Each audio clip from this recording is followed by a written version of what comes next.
British রাজনীতিতে কি আসছে বড় ভূমিকম্প? মাত্র এক বছরের মাথায় কি পদ ছাড়তে যাচ্ছেন প্রধানমন্ত্রী কিয়ার স্টারমার? এমন খবর প্রকাশ হতেই শুরু হয়েছে তুমুল জল্পনা। ব্রিটেনের অবজারভার পত্রিকার এক প্রতিবেদনে দাবি করা হয়েছে প্রধানমন্ত্রী কিয়ার স্টারমার সোমবারই পদত্যাগের ঘোষণা দিতে পারেন, এমনকি নিজের বিদায়ের সময়সূচিও জানাতে পারেন বলে প্রতিবেদনে বলা হয়েছে। খবরে আরো বলা হয় স্টারমার নাকি নিজের সরকারি বাসভবন চেকার্সে স্ত্রীকে নিয়ে বিষয়টি আলোচনা করছেন এবং চূড়ান্ত সিদ্ধান্তের খুব কাছাকাছি পৌঁছে গেছেন। কিন্তু ঠিক তখনই আসে নতুন মোড়। সরকারের একটি সূত্র এই দাবি নাকচ করে জানায় স্টারমার এখনো প্রধানমন্ত্রীর দায়িত্ব পালনে পুরোপুরি মনোযোগী। তাহলে হঠাৎ কেন এমন গুঞ্জন?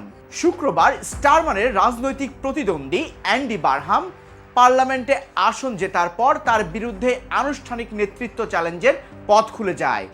এরই মধ্যে লেবার পার্টির 100 জনের বেশি এমপি প্রকাশ্যে স্টারমারকে সরে দাঁড়ানোর আহ্বান জানিয়েছেন। তবে শুক্রবারও স্টারমার স্পষ্ট বার্তা দিয়েছেন, আমি লড়াই করব, দলকে অভ্যন্তরীণ কোন্দলে ভেঙে পড়তে দেওয়া যাবে না। এখন নজর সোমবারের দিকে।